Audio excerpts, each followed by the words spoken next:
Bonjour à tous, aujourd'hui on va demander au chat de construire un diagramme circulaire. Alors, comment ça fonctionne? Quand le drapeau vert est cliqué, le chat nous demande le pourcentage, mettons, je sais pas, 60%, et il commence à tracer une partie pleine qui va représenter nos 60%, et une partie vide qui va représenter le reste, c'est-à-dire 100 moins 60, 40%. Alors, regardons un petit peu le programme. J'ai repris le programme de la construction des demi-cercles qu'on avait fait en sixième, et puis je l'ai adapté. Donc ça, c'est la partie de construction qui correspond à un cercle, à un disque en fait. 180 degrés, ça va nous donner un demi-disque. Ici, c'est la construction d'un cercle, enfin demi-cercle, 180 degrés.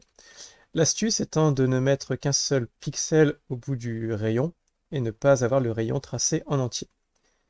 Et ben voilà, en utilisant ces deux morceaux-là, on va les mettre bout à bout, d'accord? On va tout coller pour avoir le programme dans le bon ordre. Et puis bah, va falloir gérer un peu ce 180. Parce que ce 180, il va forcer le demi-cercle. Mais moi, je veux justement ne pas avoir 180 degrés, mais avoir une valeur qui va dépendre de la réponse fournie. Du coup, je vais utiliser l'option réponse.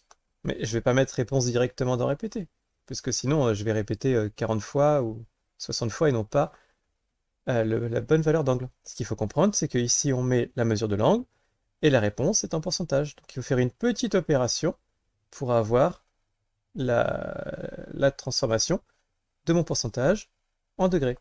C'est la partie mathématique et c'est à vous de trouver comment faire. Quelle est l'opération? Voilà, je vous souhaite bon courage.